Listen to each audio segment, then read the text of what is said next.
Okay, a warm welcome to everyone. I've volunteered myself to chair this session. Thank you. Yeah, just my name is Katharina Wolf. I'm joining from Western Australia this morning. I'm gonna hand over very quickly to our presenters today. We're gonna have a presentation today, which is on a topic that's very close to my heart. We're gonna talk or hear all about purpose. So just to recap, so the topic for this week's presentation or this month's presentation is how public relations creates shared purpose.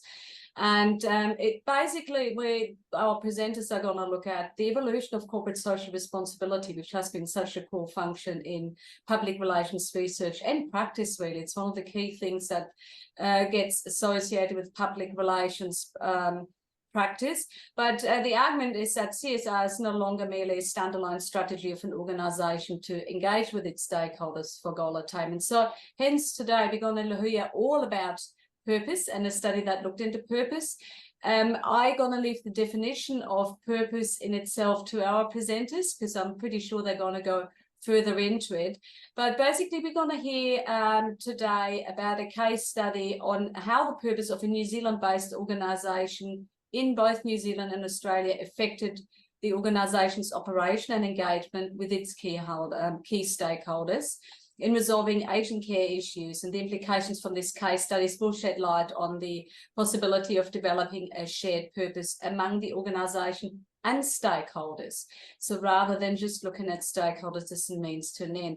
We're going to have three presenters today. So we're going to hear from two of our colleagues from UTS in Sydney, Flora Hung-Baesecke and Maureen Taylor. And then we're going to have a third presenter coming all the way from Hong Kong Baptist University, and that's Regina Chen. So I'm handing over to our presenters. There will be time at the end for questions. Please keep them coming.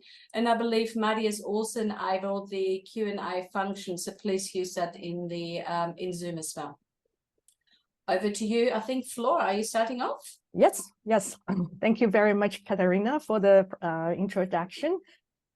We are very happy to take this opportunity to share with the community the continuous research we have started since last year. And then for this topic on purpose, let me share a little bit of the background. Since 2017, I had this opportunity to read an article from the Academy of Management journal that discuss organization with purpose. So since then, I have been thinking about why organizations should do CSR, for what purposes.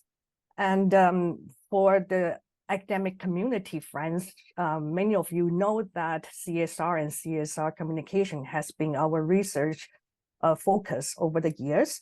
And I've done research on CSR communication, let's say, for example, with Regina and also some other colleagues. And our research findings always show some positive effects.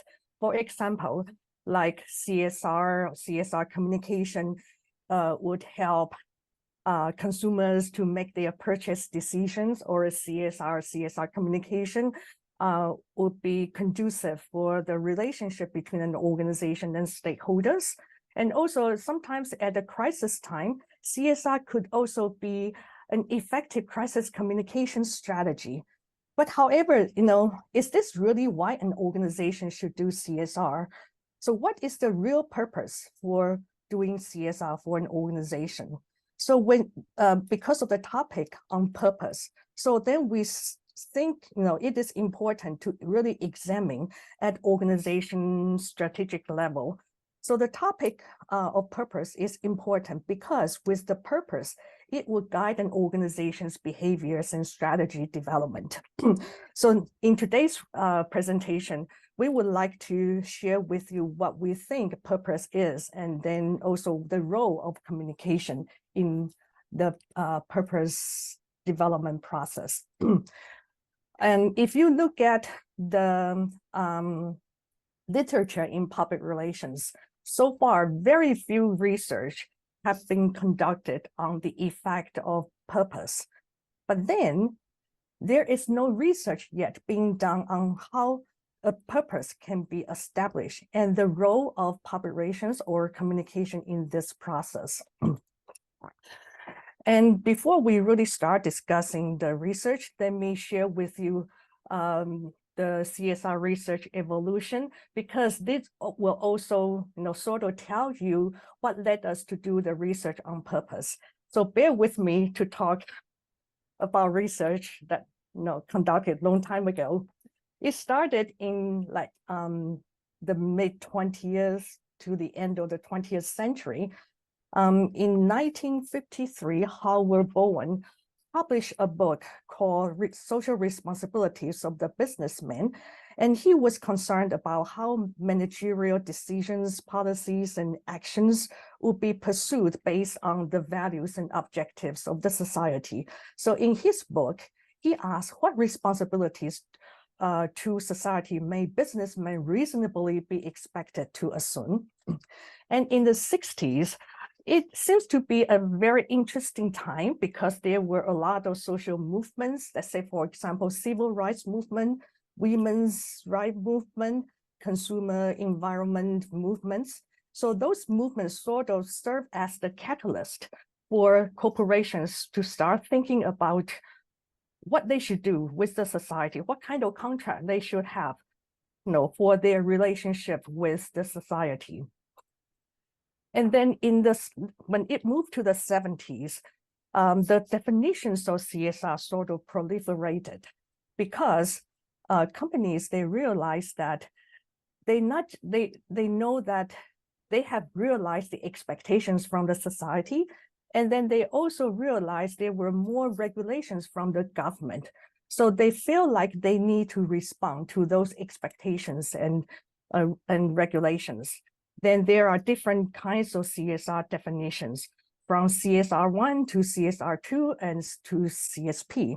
So CSR1 means, that emphasizes the obligations embedded in CSR. And then CSR2, corporate social responsiveness. By this word, you mean, this word responsiveness, you understand that it is more about how corporations should respond to the social environment. So it is like a more action-oriented type of CSR. And then another definition, corporate social performance, CSP, is the combination of the previous two. And in the 80s, I believe that you all know this very famous theory, the stakeholder theory by Freeman. So Freeman's book introduced the stakeholder theory that sort of bring a new way of thinking and how the society or corporation should categorize what CSR actually mean, so that corporation would know how to handle their relationship with the society.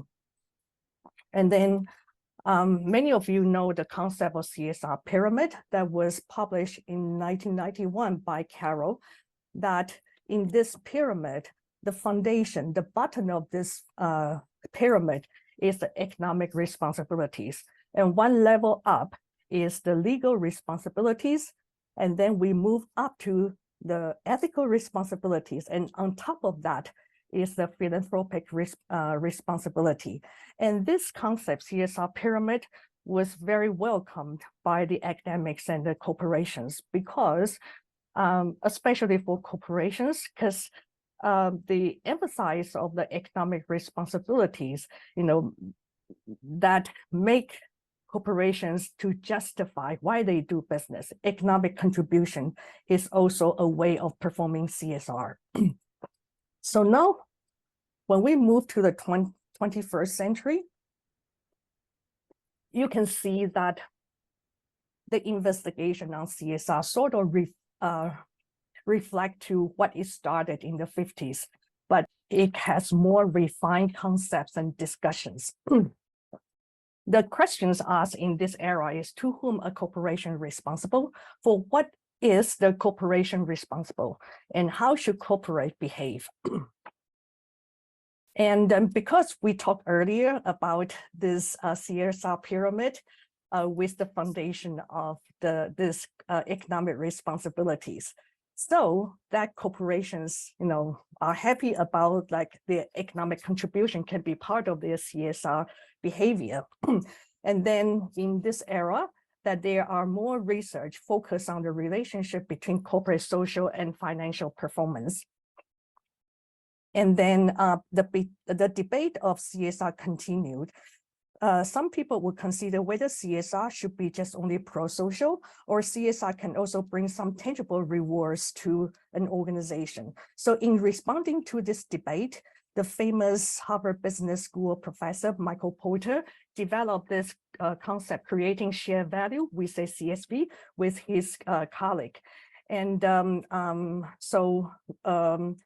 in the past few years, Regina and I, we also took this concept, creating shared value, in some of our public relations research. And creating shared value is also considered a kind of strategic CSR. Later on, Regina will discuss more on this concept.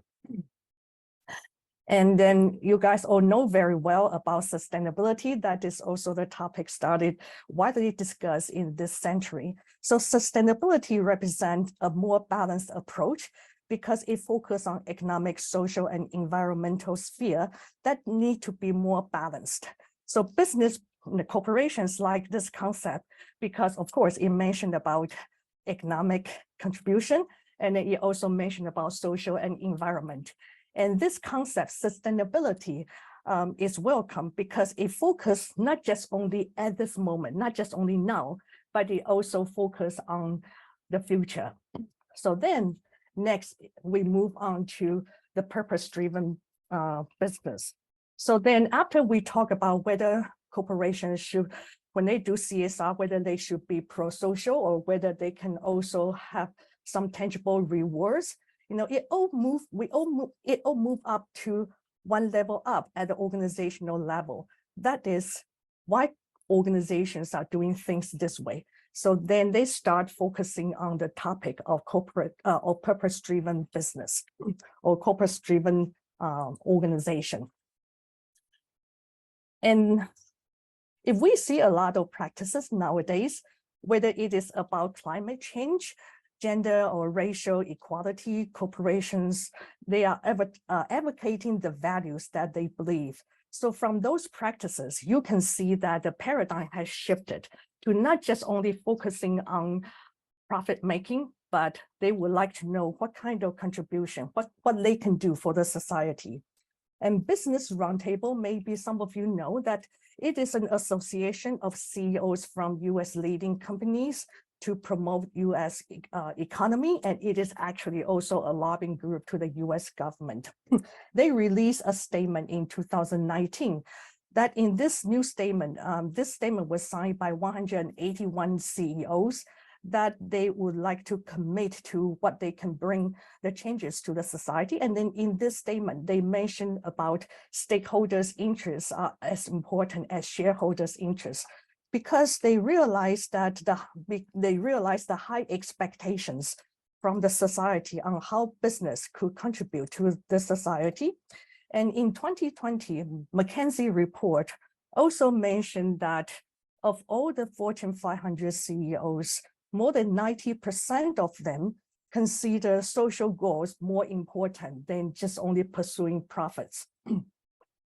So we talk about purpose. And this diagram, I just simply quickly introduced this. That shows where purpose is. It starts with why we are here, why we are doing things this way. So we need to figure out this why so that they know it is sort of like a guiding principle. Then organizations would know what to do based on that principle. And then earlier I mentioned about this statement signed by those CEOs in the US that they would like to show their commitment to lead their companies for the benefit of all the stakeholders, not just only shareholders. The stakeholders also include the consumers, their employees, the communities, suppliers, etc. And then you can see some of their those CEO signatures here. And what I would like to highlight here is they mentioned that each of our stakeholders is essential. We commit to deliver value to all of them for the future success of the companies, our communities, and also our country. As a scholar, we always would like to start with the discussion on definitions. So we would like to quickly share with you from doing the literature review on what purpose means. And in the mid-90s, Bartlett and Gasho, they started to discuss purpose. They think that it is an organization's moral response on what it could do for the society, on its responsibilities for the societies. And literature has provided two approaches on purpose. The first approach followed Bartlett and Gasho's thoughts that they think that purpose should be pro-social and need to have the implication for sustainability. And the second approach is more holistic, or we say more balanced, because they think that purpose should carry both tangible and intangible meanings. So after the literature review, this is how we define purpose. It is the ethical reason and the guiding principle for an organization to accomplish its objectives, its goals, while at the same time, they will work with different stakeholders on common goals that can benefit the society. So this is the end of my presentation, and now I will turn to Regina to discuss more on purpose for an organization. And then she will start with a case study.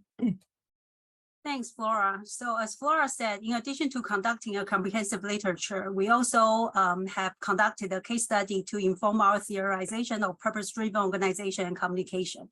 Our selected case was Ryman Healthcare.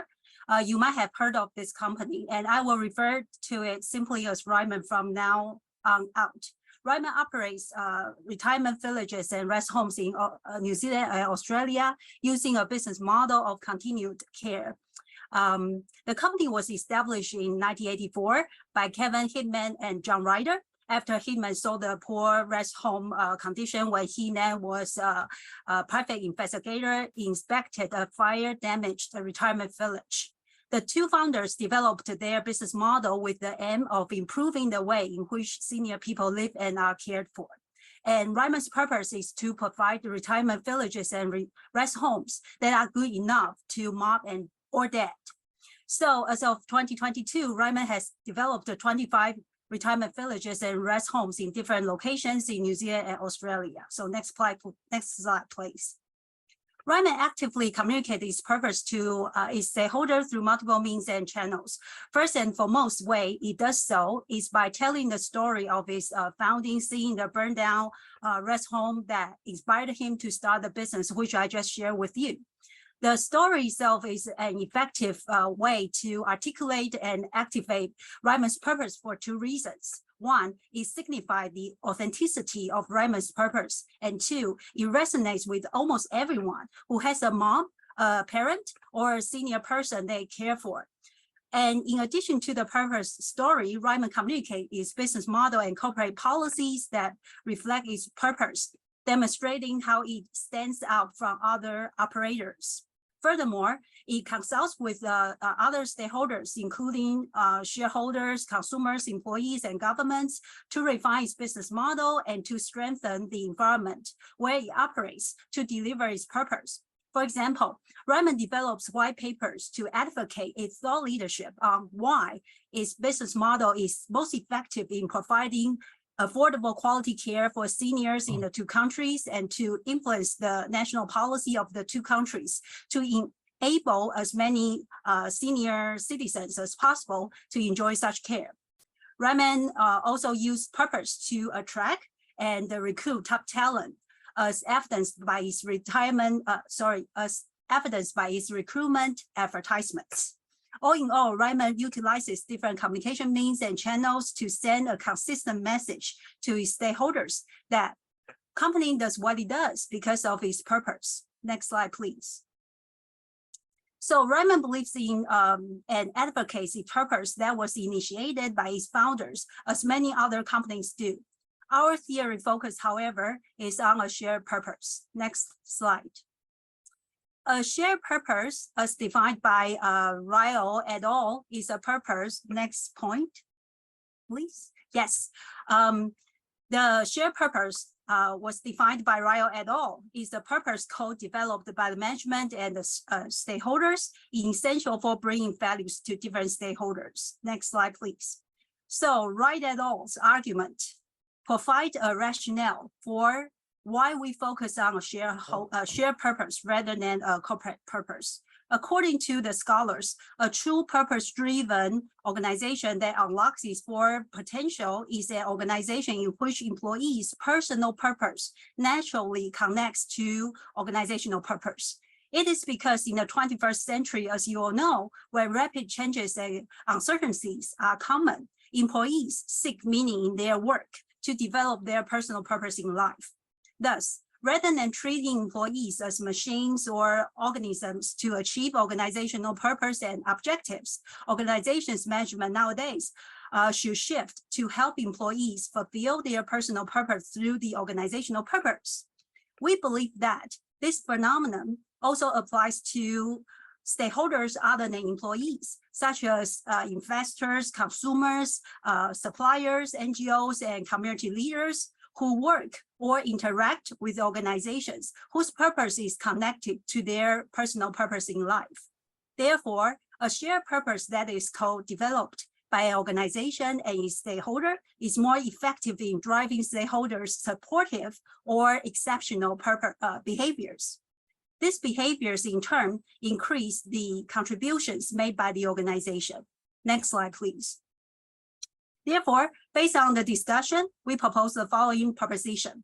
Proposition 1, a shared purpose-driven organization contributes more to society by unifying stakeholders' personal purpose and organizational purpose through its business operation. Next slide, please. Now, we will explore the link between the concept of purpose implementation and the approach of creating shared value, CSV. According to Porter and Kramer, shared value refers to the policies and operating practices that enhance the competitiveness of the company while simultaneously advancing the academic and social conditions in the communities in which they operate. In other words, creating shared value is a business approach that aims to make profits while simultaneously improving society. The approach connects community strategy, social purpose, and profitability, making it an effective approach to achieve an organization's purpose that goes beyond profit making, a purpose of most companies today. Furthermore, industry leaders such as the Author Page Society have pointed out that creating shared value can help organizations build stakeholder capital by bringing values to stakeholders. Our case study on Ryman supports the ideas. Ryman adopted the creating shared value approach to achieve its purpose through its innovative business model and local partnerships with industry and government leaders. This approach has allowed Ryman to provide affordable quality care to senior people, use advanced technology to support employees in providing quality care, and motivate employees through on-the-job training and organizational resources. By applying the creating shared value approach, Ryman has also brought value to its stakeholders, such as enabling residents to live life to the fullest, enhancing employee well-being in the workplace, and increasing the resilience of communities' healthcare system. Next slide, please. Thus, our second proposition states that creating shared value is a framework most aligned with corporate purpose beyond profits. When a purpose-driven organization adopts creating shared value, it helps this organization further to bring values to different stakeholders. I will now turn the floor over to Maureen, who will present you our theorization of the role of communication in purpose-driven organizations. Open your mic, Maureen. You are muted. Because I haven't been doing this for 3 years, speaking on Zoom. All right, so by now, right, it's been about 25 minutes and we've talked a lot about sort of the business approach, right? The business strategy, the management approach. And I think many of you are probably saying, but what's in it for us? Like, what is the role of public relations and communication to actually help organizations not only accomplish it, but actually like theorize it and make it possible? Right? Because a lot of this seems too good to be true. And it seems like, I don't know, maybe they're not going to go for it. But I've been in meetings with Ryman and the people who are, and it's our case study, so it's an N of 1, but they really do say things like, we have a discussion all the time, like how much profit, is too much. Right? Those are conversations. Should we be putting more into our villages? Should we be spending more money paying our staff more? Like, these are conversations. And one of the things that we'll talk about in the next slides is having that story, right? Having that founding story or another type of narrative that grounds an organization. And many times that narrative is created by us in public relations, is really key, because it helps keep your decision making consistent and other focused. So this is probably much of a surprise, but the idea that with communication and purpose, there's actually a couple different communication elements that we think help with the formulation of it and the delivery. And one of them is dialogic communication, and the second is organizational listening. And each of these conceptual frameworks can be a lens through which we not only counsel our organizations in how to create this shared purpose and shared value, but also how we can use it for teaching our students at both the undergraduate and the postgraduate level. Next. So dialogic communication. So a long time ago, Michael Kent and I came up with we didn't come up with dialogue, by the way. Dialogue's been around forever, right? But we actually, we started reading Ron Pearson, who was a Canadian academic who, if you've read any of Michael's and my work, he died too early. He died in like 1990 after writing a dissertation on dialogue. And no, it sort of didn't get picked up, but it could have been probably one of the most important concepts, but he passed away. And so Michael and I found it through an extensive literature review around thinking about ethics. Dialogic communication, a lot of people think it's about talk, right? It's about conversation, but actually at the foundation of dialogue is the idea of an orientation to others.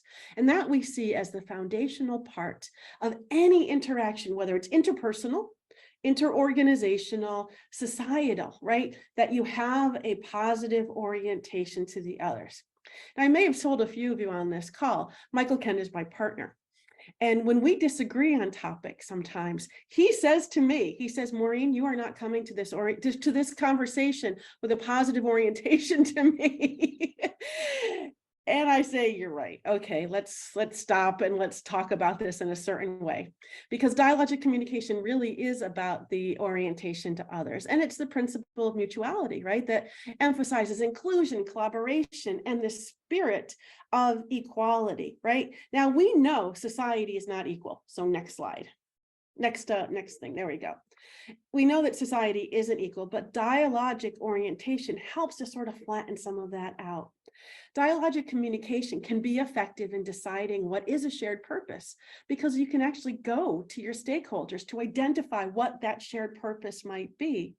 And it also helps in aligning organizational decisions with that founding story or that grand narrative that becomes sort of that check. Like, should we be doing this? If you feel like it doesn't really fit with our shared purpose and our shared purpose and our shared values, then maybe we shouldn't be doing that. Next slide. So when organizations and their stakeholders engage in, and I'm going to call it dialogic communication, because true dialogue is really hard. It's a high bar to reach. There are power differentials, as I mentioned before. So we have to always keep that in mind. And indeed, there's this really exciting research trend that's coming from Scott Davidson, who's in the UK, and Erica Sizak and others, and it's called dissensus, right? It's actually the argument that says that dialogic communication is great, but what it does is it often can flatten out or marginalize the views that can't come to a shared value or shared meaning. So we need to keep that in mind, that dialogue is not the end all and be all of everything. It's one tool of several in our communication professionals tool belt that we can use when engaging stakeholders. Next. So when do we use dialogue in this idea of shared purpose? Well, actually, I think that a dialogic orientation should always be there, but dialogue can actually be in the beginning. It can be used in a way for actually people to articulate where they differ, right? And a dialogue isn't used at every point. It's not a hammer, right? And it's not a velvet glove, right? It can be used when we start identifying where we differ. where our differences are, our values are different. And because it's an orientation to other, that's a really good spot for that to happen. And then later on, we can find other tools, which we'll talk about in a couple minutes, that can be for finding shared values and discussing where we do agree. Next slide, please. So it couldn't be a UTS presentation if we didn't talk about organizational listening. And I don't think that Jim is on today, but really dialogue and organizational listening go really well together. McNamara 1516, he's actually working on organizational listening too, which will be hitting Amazon probably by the end of the year. It's an understanding of how we create this idea of an architecture of listening. And it's really, this architecture is such a great thing for public relations to think about. It's this idea of taking into account the different elements where an organization listens to and responds to its stakeholder needs. So it takes into account the idea of culture and politics, the organizational policies, its systems, technology. A lot of people think that social media is the way to listen. And it's one way of many. The resources that are needed, the skills that the communication team needs, and the articulation of the organization's perspective. And in our case, it would be that shared social purpose. Next slide, please. So we have some more propositions, and we treat these propositions as a way to generate excitement and research into this topic. We don't have all the answers. We have an N of 1 right now. We've got Ryman. Now, Regina is working on an ethics application where we're going to interview other organizations, but we really need other people to start studying this.